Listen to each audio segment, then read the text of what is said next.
विद्यार्थी मित्रों, last lecture में ऑक्सीडेशन आंक की गणतरी तमे शीख्या, नियमों थोड़ा शीख्या, होमवर्क में आपेला जो ऑक्सीडेशन आंक गणवाना था तेनी प्रेक्टिस पण आपे करी हशे। हवे पछीनुं जे कंई टॉपिक आपणे शीखवा जई रह्या छे एमां ऑक्सीडेशन आंकनी गणतरी कर्या पछीनी ज वात छे। એટલે હજુ પણ જો ઓક્સિડેશન આંક ગણતરી તમને કદાચ અધૂરી હોય અથવા તો નિયમ ના આવડતો હોય અથવા ભૂલી ગયા હોય તો ફરી એક વખત રિવાઇઝ કરી દેજો। ઓક્સિડેશન આંકની ગણતરી આવડશે તો જ હવે પછીના ટોપિકમાં તમને ખ્યાલ આવશે, બરાબર? કારણ કે એના વગર આપણે આગળ નથી જવાનું। જો ઓક્સિડેશન આંકની ગણતરી આવડે અથવા ઓક્સિડેશન આંક ગણો પછી એનો ક્યાં ક્યાં ઉપયોગ થાય છે તો રોમન વૈજ્ઞાનિકો જ્યારે કોઈ સંયોજન ધાતુનું સંયોજન ખાસ કરીને એનું જ્યારે નામ લખતા હતા ને ત્યારે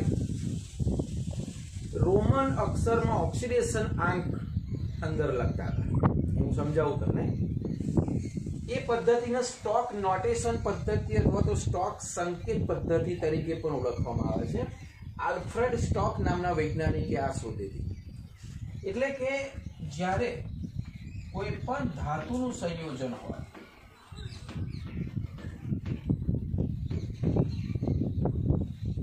તો એનું નામકરણ જ્યારે કરવાનું હોય ત્યારે એ નામકરણ વખતે ધાતુના નામ પછી એટલે કે ધાતુના નામ બાદ કૌંસમાં રોમન અંકથી એ જે તે ધાતુ છે એ ધાતુનો ઓક્સિડેશન આંક લખવામાં આવતો।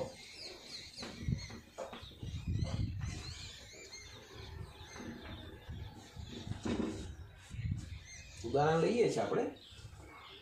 જે નામકરણ થાય ને એ ધાતુનું નામ લખ્યા પછી કૌંસની અંદર રોમન અંકથી ધાતુનો ઓક્સિડેશન આંક લખવામાં આવતો। રોમન અક્ષર એટલે 1 લખવો હોય તો 1 લાઈન, 2 લખવો હોય તો 2 લાઈન, 3 લખવા હોય તો 3 લાઈન, 4 લખવા હોય તો IV, 5 લખવા હોય તો V, રાઈટ? તો આવા બધા જે રોમન અંક છે ને એ ઓક્સિડેશન અંક જે આવે ને એને રોમન અંકથી કૌંસમાં લખતા હતા। હવે આ કોના માટે? તો કઈ ધાતુ? તો જે ધાતુ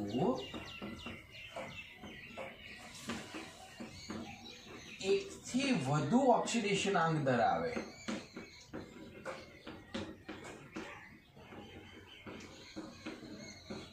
એના માટે ઉપયોગી છે, બરોબર? છે માત્ર ધાતુ માટે, અધાતુ માટે આ નથી। સ્ટોક નોટેશન પદ્ધતિ અધાતુના ઉપયોગમાં નથી ઉપયોગમાં આવતી, રાઈટ? જે ધાતુ એકથી વધુ ઓક્સિડેશન આંક ધરાવે એટલે કે લગભગ ડી વિભાગની ધાતુઓ એના માટે ખાસ વપરાય। કારણ કે +1 થી +7 સુધી વિવિધ ઓક્સિડેશન આંક ડી સંક્રાંતિ ધાતુ ધરાવતી હોય છે। આ પહેલા બીજા સમૂહ માટે નથી, બરાબર? એટલે એ પણ ચોખવટ કરી દઉં। એટલે કે પ્રથમ અને બીજા સમૂહ માટે નથી।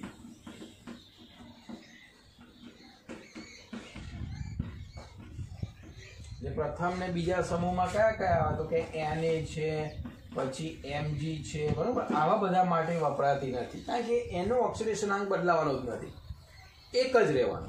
+1 તો +1, +2 તો +2। આ કોના માટે? એવી ધાતુ કે એકથી વધુ ઓક્સિડેશન આંક ધરાવતા હોય। કોઈ ધાતુ જેમ કે Fe છે તો Fe+2 પણ ધરાવે, Fe+3 પણ ધરાવે। ડિફરન્ટ પ્રકારના જ્યારે ઓક્સિડેશન આંક ધરાવતા હોય ત્યારે આ પદ્ધતિ વાપરવામાં આવે છે। હવે આપણે એના ઉદાહરણ લઈએ, બરોબર? જેમ કે Cu2O અને CuO। હવે અહીંયા આનું નામ જે છે ને એ આવી રીતે જ લખાય કે ભાઈ કોપર ધાતુ લખ્યા પછી કૌંસની અંદર એનો ઓક્સિડેશન આંક લખવાનો અને પાછળ જે વિદ્યુત ઋણ અથવા તો ઋણ તત્વ ઓક્સાઇડ, આનું નામ કોપર ઓક્સાઇડ, આનું નામ પણ કોપર ઓક્સાઇડ।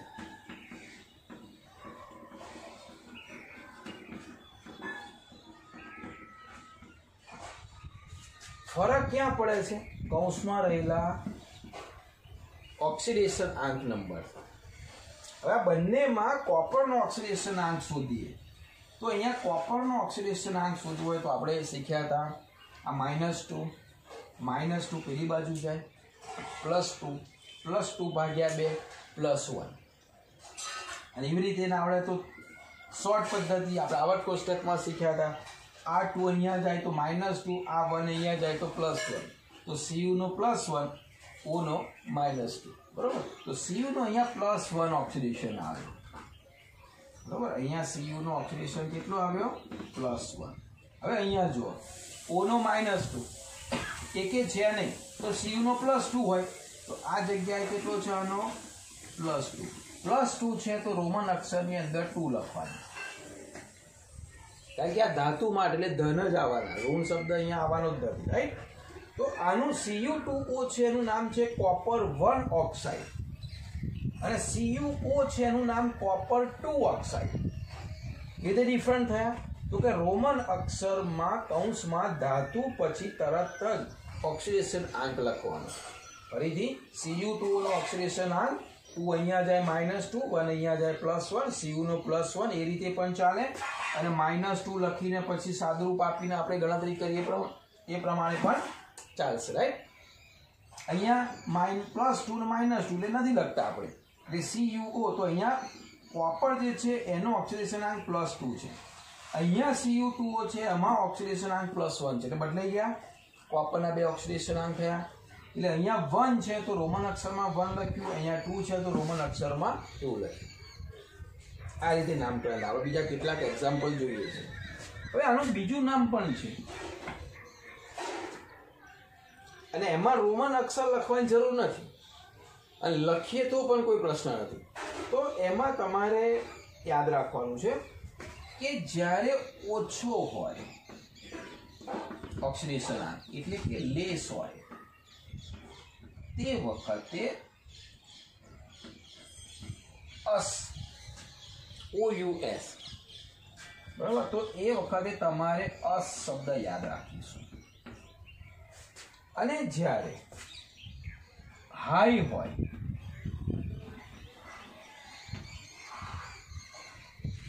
એટલે કે વધુ હોય ત્યારે ઈક શબ્દ યાદ રાખીશું. ઈક, બરાબર. એટલે એને આપણે કહીશું ઈક. પાછળ જે પ્રત્યય લગાડાય એ અસ અને ઈક. ક્યારે?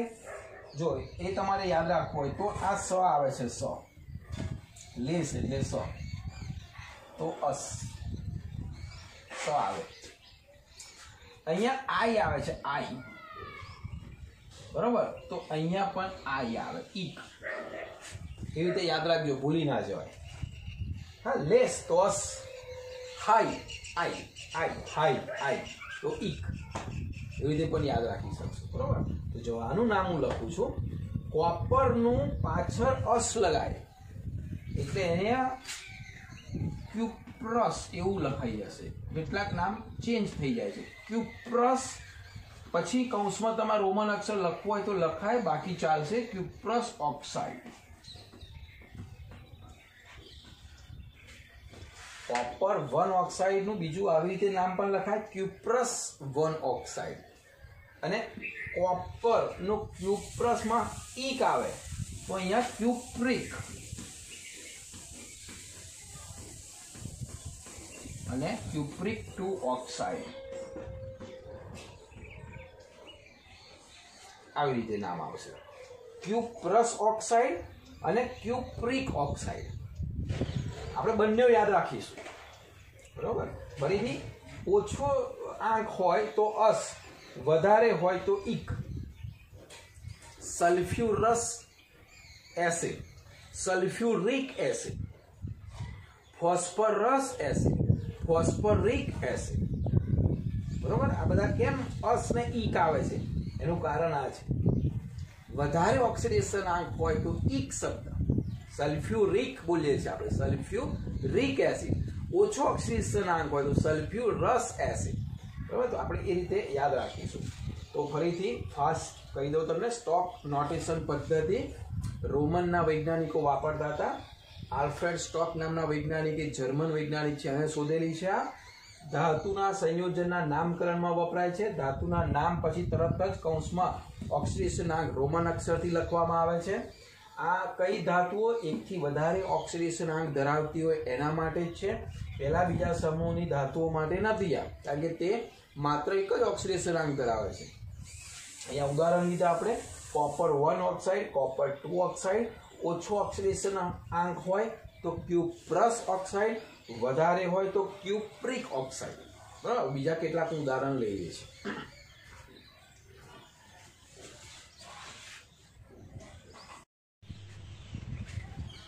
જો અહીંયા કેટલાક ઉદાહરણ મેં લીધેલા છે, એ નામ હું તમને સમજાવી દઉં, શીખવાડી દઉં છું. બરાબર, પછી થોડી પ્રેક્ટિસ કરજો. આ FeO,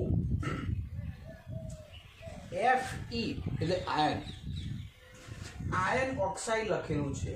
આ પણ આયન ઓક્સાઇડ લખેલું છે, Fe2O3. પરંતુ અહીંયા Fe ની ઓક્સિડેશન અવસ્થા જુદી જુદી છે. તો સૌથી પહેલા ઓક્સિડેશન આંક ગણતા આવડવું જોઈએ. તો અહીંયા O નો તો સામાન્ય સંયોજન છે એટલે -2 આવે, એટલે O નો ઓક્સિડેશન અહીંયા -2 છે. તો આનો કેટલો હશે? +2, કારણ કે બંને સમાન છે એટલે આપણે લખતા નથી. એટલે આનો ઓક્સિડેશન આંક -2, તો આનો ઓક્સિડેશન આંક +2. તો આનું નામ આયન +2 છે, એટલે રોમન અક્ષરથી 2 લખવાના, અને O એટલે ઓક્સાઇડ. તેનું નામ છે આયન ઓક્સાઇડ. આ પણ આયન ઓક્સાઇડ છે, આનું નામ પણ આયન ઓક્સાઇડ. Ion oxide. હવે અહીંયા આપણે ઓક્સિડેશન આંક ગણવાનો. તમે આ રીતે પણ ગણી શકો. તમને જે પદ્ધતિ શીખવાડી છે, 3 દૂ 6, -6 બરાબરની પેલી બાજુ થાય +6, +6 ભાગ્યા 2 +3. અને આમ 2 જ્યારે હોય, 2 પરમાણુય સંયોજન જ્યારે હોય, એટલે કે દ્વિપરમાણુય સંયોજન હોય, ત્યારે તો બહુ સિમ્પલ રીત છે, ક્રોસ થાય. ક્રોસ, આ 3 અહીંયા જાય, 2 અહીંયા જાય, એટલે અહીંયા 2 - થઈ ગયા. O નો ઓક્સિડેશન આંક 2 ને Fe નો ઓક્સિડેશન આંક +3. બહુ સિમ્પલ છે.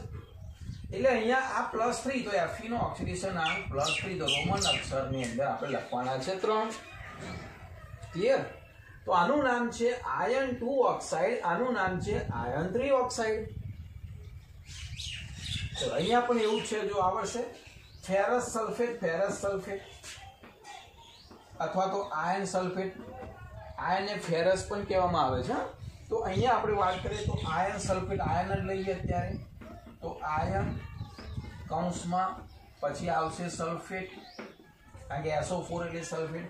અહીંયા પણ આયન સલ્ફેટ, આયન, ત્યારબાદ સલ્ફેટ.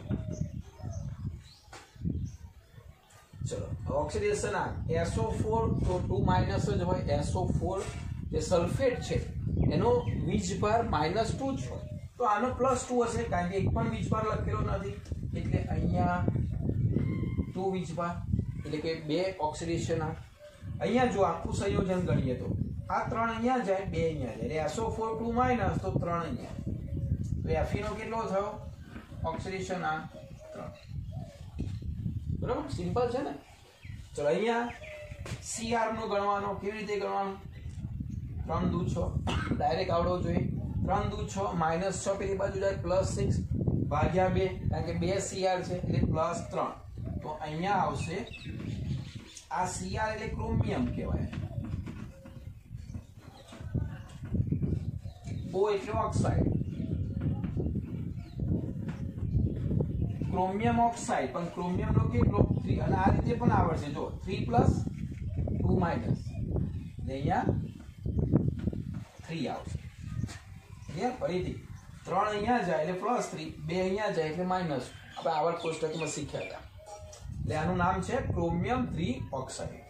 ચલો અહીંયા પણ જો 2 મેં લીધા છે અલગ અલગ. મર્ક્યુરી, અને આ Cl2 એટલે અહીંયા તમે વીજભાર જુઓ તો શું થાય આ 2 અહીંયા જાય 1 અહીંયા જાય એટલે Cl-1 બરોબર છે અહીંયા 2 પ્લસ થશે એટલે અહીંયા આવશે મર્ક્યુરી અહીંયા ઓક્સિડેશન આંક 2 આવશે અને Cl એટલે ક્લોરાઇડ એટલે મર્ક્યુરી ક્લોરાઇડ પણ મર્ક્યુરી 2 ક્લોરાઇડ અહીંયા જુઓ 2 છે અહીંયા પણ 2 છે અહીંયા તમે મર્ક્યુરીનું ગણવા જશો તો Cl ના -2 પેલી બાજુ જાય એટલે +2 ભાગ્યા 2 એટલે +1 તો અહીંયા આવશે મર્ક્યુરી 1 ક્લોરાઇડ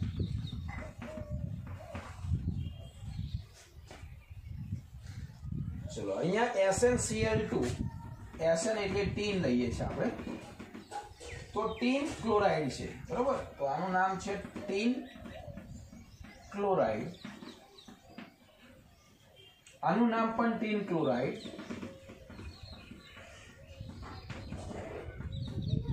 હવે ઓક્સિડેશન આંક બદલાય છે અહીંયા જો 2 અહીંયા જાય 1 અહીંયા જાય એ Cl-1 થઈ ગયા અહીંયા +2 થાય એટલે Sn નો +2 એટલે અહીંયા ઓક્સિડેશન આંક લખવાનું છે અહીંયા 4 અહીંયા જાય 1 અહીંયા જાય એટલે Cl નો -1 અહીંયા 4 એટલે Sn નો +4 માટે આપણે Ib લખીએ છીએ રોમન અક્ષર તમને 1 થી 7 સુધી આવડવા જોઈએ બરોબર પછી V પછી VI VII 7 સુધીના છે કારણ કે +7 થી વધારે ઓક્સિડેશન આંકવાળા કોઈ સંયોજનો તમને મળવાના નથી તો રોમન અક્ષર એટલા સુધી તમને આવડવા જોઈએ હવે આ મેં સ્ટોક નોટેશન પદ્ધતિ પ્રમાણે નામ લખ્યા પરીક્ષામાં તમને એનાથી વિરુદ્ધ પણ પૂછે અથવા તમને આવડવું જોઈએ હવે તમને સૂત્ર નથી આપ્યા નામ પરથી તમારે સૂત્ર લખવાના છે હવે આયન એટલે Fe અને ઓક્સાઇડ એટલે O એટલું તમને ક્લિયર છે તો અહીંયા આયન ઓક્સાઇડ તો FeO લખ્યા તમે બરાબર બે ઓક્સિડેશન આંક છે એટલે -2 +2 લખતા નથી પરંતુ તમને એવું પૂછે કે આયન 3 ઓક્સાઇડ લખો તો આયન એટલે Fe તો લખ્યા ઓક્સાઇડ એટલે O પણ લખ્યા હવે આયન નો ઓક્સિડેશન આંક 3 છે એટલે ઓક્સિજન જોડે 3 લખવાના અને O નો ઓક્સિડેશન આંક 2 છે એટલે Fe2O3 એવી રીતે તમને લખતા આવડવું જોઈએ બરાબર છે અહીંયા જો આયન સલ્ફેટ તો આયન સલ્ફેટ લખ્યો બંનેનું -2 +2 નીકળી ગયા પણ જ્યારે આયન 3 સલ્ફેટ કે એનો મતલબ એવો તો સલ્ફેટ 3 હોય તો જ અહીંયા 3 આવે એટલે આનો ઓક્સિડેશન આંક અહીંયા લખાય આનો ઓક્સિડેશન આંક અહીંયા લખાય એટલે Fe2SO4 તમારે થોડી પ્રેક્ટિસ કરવી પડશે રાઈટ ચલો ક્રોમિયમ ઓક્સાઇડ ક્રોમિયમ એટલે Cr ઓક્સાઇડ એટલે O એટલું લખ્યું તમે પરંતુ અહીંયા ક્રોમિયમ 3 છે એનો મતલબ એ 3 અહીંયા આવવો જોઈએ તો ઓક્સિજનનો વીજભાર અહીંયા આવવો જોઈએ એટલે ઓક્સિજન અહીંયા 2 વાળો આવશે અને આનો 3 અહીંયા આવે એટલે Cr2O3 આવી રીતે પ્રેક્ટિસ કરશો પહેલા આ લખી નાખજો નામ જાતે બરોબર પછી નામ લખ્યા પછી જાતે સૂત્ર લખવા પ્રયત્ન કરજો તો તમને પ્રેક્ટિસ થશે હવે આપણે જે વાત કરી હતી ઈક અને અસ્વાય તો એના કેવી રીતે નામ લખાય એ સમજાવો ચલો અહીંયા આયન ઓક્સાઇડ બંને છે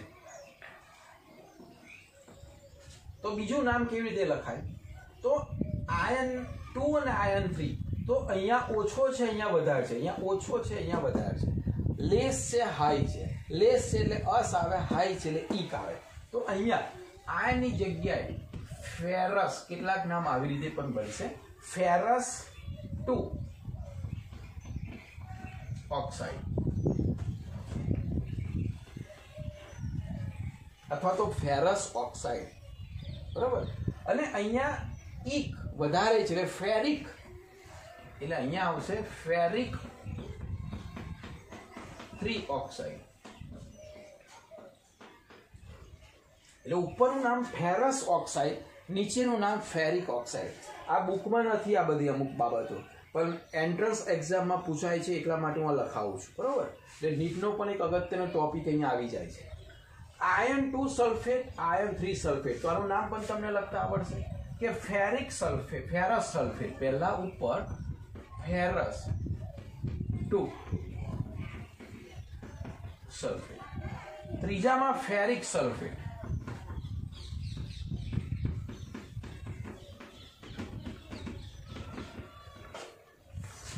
ક્રોમિયમ તો એક જ છે એટલે અત્યારે નથી લખતા મર્ક્યુરી ક્લોરાઇડ અને મર્ક્યુરી 1 ક્લોરાઇડ આ મર્ક્યુરી 2 વધારે છે આ જગ્યાએ એટલે મર્ક્યુરિક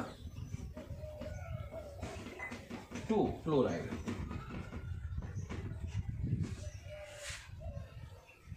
અહીંયા મર્ક્યુરી 1 છે એટલે અસ આવશે, મર્ક્યુરસ.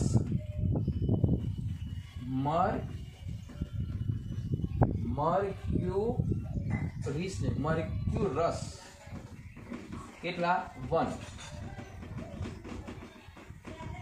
ક્લોરાઇડ. ક્લિયર? ફરીથી મર્ક્યુરિક ક્લોરાઇડ અને મર્ક્યુરસ ક્લોરાઇડ. રસ કેમ? અસ, અને આ ઈ. બરાબર. ટીન માટેનો શબ્દ સ્ટેનસ વપરાય છે એટલે અહીંયા આવશે સ્ટેનસ, અસ. 2 ઓછા છે આના કરતા.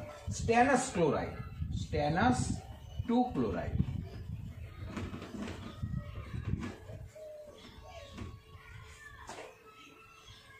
અહીંયા વધારે છે એટલે સ્ટેનિક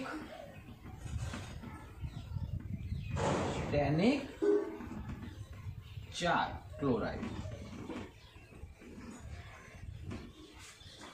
સ્ટેનસ ક્લોરાઇડ, સ્ટેનિક ક્લોરાઇડ.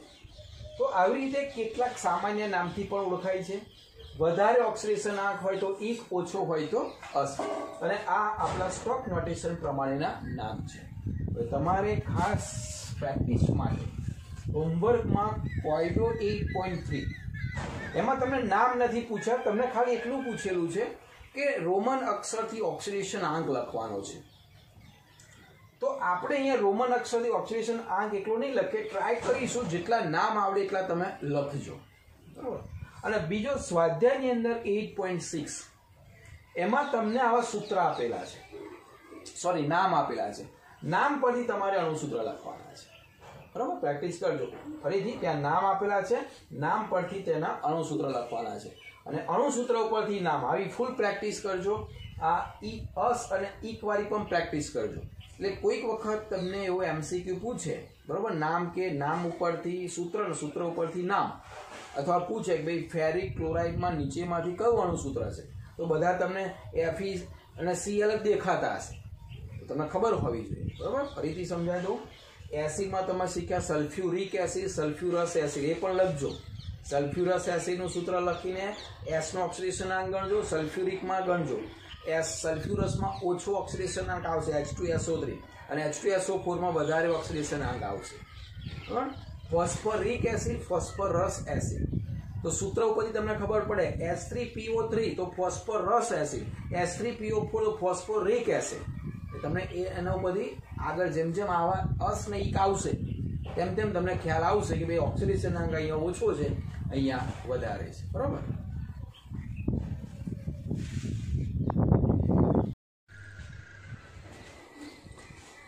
જો બીજો અગત્યનો ઉપયોગ આપણે શીખી રહ્યા છે, બહુ જ ઇમ્પોર્ટન્ટ આ પોઈન્ટ, હવે પછીના ટોપિક માટે ખૂબ ઇમ્પોર્ટન્ટ. અને એવું કહેવાય કે એનો સાર પણ છે ઓક્સિડેશન આંક. ઓક્સિડેશન આંકનો એક ઉપયોગ સ્ટોક નોટેશન પદ્ધતિમાં નામકરણ માટે થતો હતો. બીજો ઉપયોગ કે પ્રક્રિયા રેડોક્સ છે કે નહીં, કોઈ પણ પ્રક્રિયા રેડોક્સ પ્રક્રિયા પ્રશ્ન છે કે નહીં એના માટે ઉપયોગ. રેડોક્સ પ્રક્રિયા ક્યારે હોય? જેમાં ઓક્સિડેશન અને રિડક્શન બંને થતું હોય તો એ રેડોક્સ પ્રક્રિયા. ઓક્સિડેશન રિડક્શન ના થતું હોય તો રેડોક્સ પ્રક્રિયા નથી. હવે આવી પ્રક્રિયાઓને તમે કેવી રીતે નક્કી કરી શકો કે અંદર ઓક્સિડેશન કે રિડક્શન થાય છે? હા, જનરલી તમે એવું શીખ્યા હતા કે ઓક્સિજન ઉમેરાવો, હાઇડ્રોજન દૂર થવું, આ થવું, પેલું થવું, બરાબર, એ બધી વ્યાખ્યાઓ હતી. હવે આપણે પ્રોપર વે ઉપર જઈ રહ્યા છે. ઇલેક્ટ્રોન વિનિમય પદ્ધતિમાં આપણે શીખ્યા કે ભાઈ ઇલેક્ટ્રોન, જો જનરલી આપણે આવું શીખ્યા હતા યાદ હોય તો, કે એક ઉદાહરણ લીધે તો આપણે કે Zn માંથી બનતું હતું Zn2+, સમજો, અને અહીંયા 2 ઇલેક્ટ્રોન શું થતા હતા? દૂર થતા હતા. યાદ છે ને આવું. બીજું આપણે શીખ્યા હતા કે ભાઈ Cu2+ હતું તો એમાં 2 ઇલેક્ટ્રોન ઉમેરાતા હતા તો એમાંથી બનતું હતું Cu. તો આના ઉપરથી આપણે બે શીખીએ છીએ કે ભાઈ Zn માંથી Zn2+ બનતું હતું એટલે કે 2 ઇલેક્ટ્રોન મુક્ત થતા હતા. આ પ્રક્રિયામાં આપણે ઓક્સિડેશન થયું એવું કહેતા હતા, આ પ્રક્રિયામાં આપણે રિડક્શન થયું તેમ કહેતા હતા. હવે ઇલેક્ટ્રોન ગુમાવે મેળવે એક શાના ઉપરથી નક્કી આપણે હવે કરી શકીએ? તો ઓક્સિડેશન આંક ઉપરથી. ડાયરેક્ટ સીધી શોર્ટ પદ્ધતિ. હવે ઓક્સિજન ઉમેરાય, હાઇડ્રોજન દૂર થાય, અધાતુ ઉમેરાય, ધાતુ ઉમેરાય, એમાં પડવાની જરૂર નથી. સીધો જો ઓક્સિડેશન આંક તમને ગણતા આવડે તો તમે કહી શકો કે આ ઓક્સિડેશન પ્રક્રિયા છે કે રિડક્શન પ્રક્રિયા છે કે રેડોક્સ પ્રક્રિયા છે કે નહીં, અથવા તો કોનું ઓક્સિડેશન થાય છે, કોનું રિડક્શન થાય છે, અને એ ખબર પડે તો કોણ ઓક્સિડેશન કરતા છે, કોણ રિડક્શન કરતા છે. આટલી બધી બાબતો ખબર પડે તમને. બરાબર. જો અહીંયા તમે ઓક્સિડેશન આંક ગણી નાખવાનો બધાનો. અહીંયા જો Zn નો ઓક્સિડેશન આંક કેટલો છે? અહીંયા 0. કેમ 0 ભાઈ? તો કે ભાઈ તટસ્થ છે, ઉપર કોઈ વીજભાર છે નહીં, મુક્ત પરમાણુ છે. તો નિયમ પ્રમાણે મુક્ત પરમાણુનો પહેલો જ નિયમ શીખ્યા હતા કે એનો ઓક્સિડેશન આંક 0 હોય. તો અહીંયા ઝીંકનો ઓક્સિડેશન આંક 0 થઈ ગયો. અહીંયા ઝીંકનો ઓક્સિડેશન આંક કેટલો થઈ ગયો? +2. અહીંયા ચાલો છે જ એનો ઓક્સિડેશન, કારણ કે આયન છે. અહીંયા શું થયું? તો કે 0 માંથી +2 થયા, એટલે કે ઓક્સિડેશન આંક જે છે, ઓક્સિડેશન આંક વધે. ઓક્સિડેશન આંક વધે એટલે કે કઈ પ્રક્રિયા થઈ? ઓક્સિડેશન પ્રક્રિયા થઈ. વધવાનો જ. કેમ વધવાનો? કારણ કે ઇલેક્ટ્રોન દૂર થાય એટલો અહીંયા વીજભાર વધવાનો. એક ઇલેક્ટ્રોન દૂર થાય તો +1, 2 થાય તો +2, 3 થાય તો +3, 4 થાય તો +4. એનો મતલબ એવો થયો કે જ્યારે ઓક્સિડેશન આંકમાં વધારો થાય, ક્યારે વધારો થાય? ભાઈ એટલા ઇલેક્ટ્રોનને મુક્ત કરે તો જ વધારો થાય. ઇલેક્ટ્રોન મુક્ત કરેલી કઈ પ્રક્રિયા થઈ? તો કે એ તો ઓક્સિડેશન પ્રક્રિયા થઈ. એનો મતલબ એવો થયો કે ઓક્સિડેશન આંકમાં વધારો થાય એટલે કે એ પ્રક્રિયા ઓક્સિડેશન જ પ્રક્રિયા હોય. ક્લિયર? વિરુદ્ધ રિડક્શન. અહીંયા ઓક્સિડેશન આંક +2 હતો, આનો ઓક્સિડેશન આંક 0 થઈ ગયો, મુક્ત પરમાણુ થઈ ગયો, Cu. અહીંયા વીજભાર 2+ છે. અહીંયા શું થયું? તો કે +2 માંથી 0 થયો, એટલે ઘટાડો થયો. જો ઓક્સિડેશન આંકમાં ઘટાડો થયો. ક્યારે ઘટે? ઓક્સિડેશન આંક ક્યારે ઘટે? તેટલા ઇલેક્ટ્રોન મેળવે ત્યારે. જેટલા મેળવે એટલા ઘટે. તો એનો મતલબ ઘટાડો થાય તો રિડક્શન. બહુ જ ઇમ્પોર્ટન્ટ વસ્તુ શીખે. ઓક્સિડેશન આંકમાં વધારો થાય, ઓક્સિડેશન પ્રક્રિયા. ઓક્સિડેશન આંકમાં ઘટાડો થાય, રિડક્શન પ્રક્રિયા. બરોબર. તો કોનું ઓક્સિડેશન ને કોનું રિડક્શન થાય? ક્લિયર થઈ ગયું. તો કે ભાઈ ઝીંકનું ઓક્સિડેશન થાય અને Cu2+ નું રિડક્શન થાય. તો કે ભાઈ ઓક્સિડેશન કરતા કોણ, રિડક્શન કરતા કોણ, એ પણ તમને આવડે. જેનું ઓક્સિડેશન થાય રિડક્શન કરતા, તો કે ઝીંક રિડક્શન કરતા. જેનું રિડક્શન થાય ઓક્સિડેશન કરતા, તો કે ભાઈ Cu2+ ઓક્સિડેશન કરતા. બીજી બે વ્યાખ્યા તમારે એડ કરવાની થઈ. અહીંયા ઓક્સિડેશન પ્રક્રિયામાં બીજી એક વ્યાખ્યા એડ કરવાની થઈ. કઈ વ્યાખ્યા એડ કરીશું હવે? જે પેલી લખીએ ને 5-6 વ્યાખ્યામાં, એક વ્યાખ્યા આવી રીતે લખવાની કે ઓક્સિડેશન આંકમાં વધારો થાય તેને ઓક્સિડેશન પ્રક્રિયા કહે છે. તમે જે પેલી વ્યાખ્યાઓનું પહેલું પેજ છોડ્યું તેમાં એક નવી વ્યાખ્યા લખશો કે ઓક્સિડેશન આંકમાં વધારો થાય. રિડક્શનમાં કઈ વ્યાખ્યા લખશો? ઓક્સિડેશન આંકમાં ઘટાડો થાય. પછી રિડક્શન કરતામાં કઈ વ્યાખ્યા લખશો? તો કે ઓક્સિડેશન આંકમાં વધારો થાય. ઓક્સિડેશન કરતામાં કઈ વ્યાખ્યા લખશો? તો કે ઓક્સિડેશન આંકમાં ઘટાડો થાય અથવા પોતે ઘટાડો કરે. બરોબર. ચલો હવે બહુ જ ઇમ્પોર્ટન્ટ પ્રશ્ન લઈએ. ચલો આ પ્રક્રિયા રેડોક્સ છે કે નહીં? જો કેટલા પ્રશ્નો આ પ્રક્રિયામાંથી તમારે શીખવાના છે. પહેલું, રેડોક્સ છે કે નહીં? બીજું, કોનું ઓક્સિડેશન થાય? ત્રીજું, કોનું રિડક્શન થાય? ચોથું, કોણ ઓક્સિડેશન કરતા?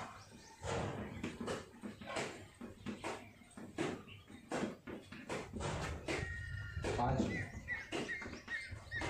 કોણ રિડક્શન કરતા?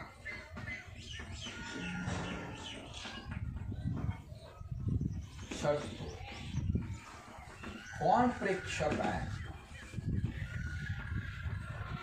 આ તમારા માટે નવું છે, હું શીખવાડું છું. આટલા પ્રશ્નો આવડવા જોઈએ. બરાબર, ચલો જોઈએ. દરેકનો ઓક્સિડેશનાંક ગણી નાખવાનો અને એની નીચે કૌંસમાં મૂકી દો. ચલો Cu નો ઓક્સિડેશનાંક આનો -2 જ હોય તો આ +2 એટલે આનો ઓક્સિડેશનાંક +2. ઓક્સિજન એની નીચે મૂકી દો એનો -2. ચલો કોઈ કહેશે અહીંયા H2 નો ઓક્સિડેશનાંક 0 મુક્ત છે. ચલો અહીંયા Cu નો ઓક્સિડેશનાંક 0 એ પણ મુક્ત છે. ચલો અહીંયા મુક્ત નથી, મુક્ત છે એટલે H2 નો 0 પણ O નો ઓક્સિડેશનાંક -2. અહીંયા H નો ઓક્સિડેશનાંક +1. કેમ? જોડે અધાતુ છે. અધાતુ સાથે હાઇડ્રોજન હોય તો એનો ઓક્સિડેશનાંક +1 છે. તો આ રીતે બધાના ઓક્સિડેશનાંક લખાય કમ્પ્લીટ. તટસ્થ એકલો હોય ત્યારે 0. અહીંયા પણ H2 માં H નો 0, અહીંયા O નો -2, Cu નો +2. કોઈ પ્રશ્ન નહીં હોય. ચલો હવે અહીંયા જુઓ. Cu નો ઓક્સિડેશનાંક +2 માંથી 0 થાય. અહીં જુઓ, ચેક કરો. Cu નો ઓક્સિડેશનાંક +2 માંથી 0 થાય. વધ્યો કે ઘટ્યો? તો કે ઘટાડો. કેટલાનો? 2 નો ઘટાડો. એટલે 2 નો ઘટાડો. માટે આ પ્રક્રિયા કઈ થઈ? રિડક્શન. ચલો H2 માં 0 છે, 0 માંથી +1 થાય. H2 એટલે હાઇડ્રોજન માં 0 થી +1 થાય એટલે 1 નો વધારો. તો આ શું થયું?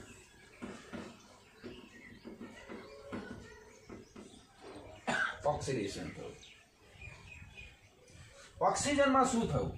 તો કે -2 કોઈ ફેરફાર નહીં.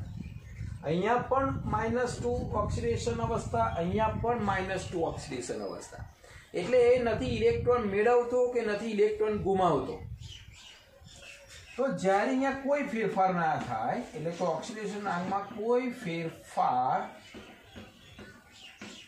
નથી, માટે એને કહેવાય પ્રેક્ષક આયન. તો નામ અપાય પ્રેક્ષક આયન. ક્લિયર? તો આ બાબતો પરથી તમને આટલા પ્રશ્નોના જવાબ મળે. જો પ્રક્રિયામાં ઓક્સિડેશન અને રિડક્શન બંને થાય તો રેડોક્સ પ્રક્રિયા છે.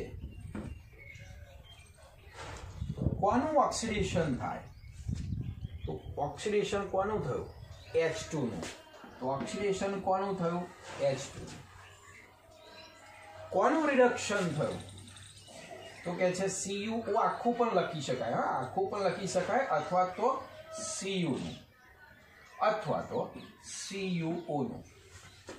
એટલે આખું સંયોજન લખવું હોય તો આનું ઓક્સિડેશન થયું, તો આનું આખું શું થયું? રિડક્શન થયું. એમાં Cu નું રિડક્શન થયું. ઓક્સિડેશન કરતા કોણ? રિડક્શન કોનું થયું? Cu નું. તો ઓક્સિડેશન કરતા કોણ? CuO. રિડક્શન કરતા કોણ? H. પ્રેક્ષક આયન કોણ? ઓક્સિજન. આવશે આવા પ્રશ્નો જવાબ. બીજા હું હોમવર્ક આપું છું તમને પ્રેક્ટિસ માટે. આટલું ખબર પડી જવી જોઈએ તો પાઠનો હાર્ડ તમે સમજ્યા છો એવું કહેવાય. કોઈ પણ રિએક્શન આપી હોય તો પહેલા રેડોક્સ છે કે નહીં. જો કોઈનો વીજભાર બદલાતો ના હોય, એટલે કે ઓક્સિડેશનાંક આ બાજુ જે છે તેટલા જ આ બાજુ રહેતા હોય, તો રેડોક્સ પ્રક્રિયા નથી. કારણ કે કોઈનું ઓક્સિડેશન પણ નથી થતું, કોઈનું રિડક્શન પણ નથી થતું. એવી પ્રક્રિયાઓ પણ આપણે જોઈશું. તો અહીંયા ઓક્સિડેશન આંકમાં વધારો થાય એટલે સાઈડમાં હું કદાચ તમારે જરૂર પડે તો લખી દઉં કે ભાઈ ઓક્સિડેશન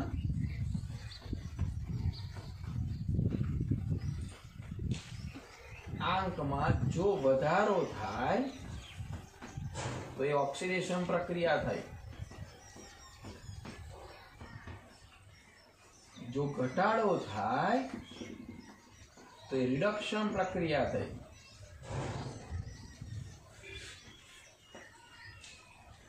બરોબર? અને જો રિડક્શન પ્રક્રિયા હોય તો પોતે ઓક્સિડેશન કરતા થયો.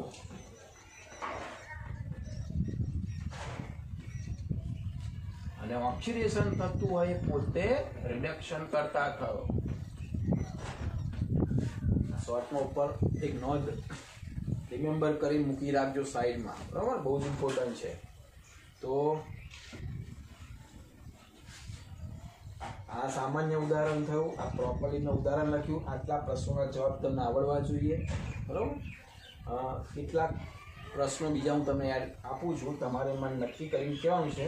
આ 5ના જવાબ તમારે દરેકમાં આપવાના. 5 પ્રશ્નો તમારા માટે, બરાબર, પ્રેક્ટિસ કરજો.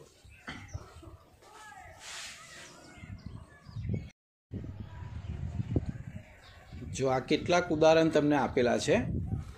ફર્સ્ટ છે H2 + Br2 2 HBr. એવી રીતે 7 ઉદાહરણ આપેલા છે. આમાં કોઈ પણ 2 પ્રક્રિયાઓ રેડોક્સ પ્રક્રિયાઓ નથી. તમારે જોવાનું છે કે કઈ 2 પ્રક્રિયાઓ એવી છે જેમાં ઓક્સિડેશન કે રિડક્શન ક્યાંય થતું નથી, એટલે કે બધા જ પ્રેક્ષક આયન છે. હા, જેનું ઓક્સિડેશન કે રિડક્શન ના થાય એને શું કહેવાય છે? પ્રેક્ષક આયન. તો તમારે આ 7 સમીકરણ છે, એમાં જે મેં 5 પ્રશ્નો કહ્યા એ 5 પ્રશ્ન તમારે એના આન્સર લખવાના છે. દરેકનો ઓક્સિડેશનાંક ગણવાનો છે, તો જ તમને 5 પ્રશ્નોના જવાબ આપી શકશો, રાઈટ.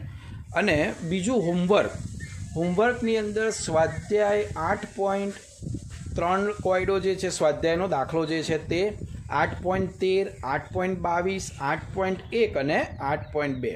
આમાં કેટલાક ડિફિકલ્ટ હશે, તમને ના ખ્યાલ આવે તો મને વોટ્સઅપ પર મેસેજ કરજો, તમને એનું સોલ્યુશન આપીશ, બરાબર. તો જો આટલી તૈયારી તમે કરી દો તો ઓક્સિડેશનાંકમાં તમને કમ્પ્લીટ ખબર પડી છે એવું કહી શકાશે, બરાબર. હા, કેટલાક ડિફિકલ્ટ હોય, ના ખ્યાલ આવે તો મને જણાવજો. હવે ચેપ્ટરમાં મેઇન 2 કે 3 ટોપિક આપણે બહુ જ અગત્યના રહ્યા છે. એ હવે પછી આપણે શીખીશું. રેડોક્સ પ્રક્રિયાના પ્રકારો પણ બાકી છે અને સંતુલન, બરાબર, 2 બહુ જ ઇમ્પોર્ટન્ટ ટોપિક છે. તો નેક્સ્ટ લેક્ચરમાં આપણે શીખીશું. તો આ હોમવર્ક તમારે આજે જ કરવાનું છે અને 7 સમીકરણ જે છે એના 5 પ્રકારના જે પ્રશ્નો છે એના આન્સર આપવાના છે.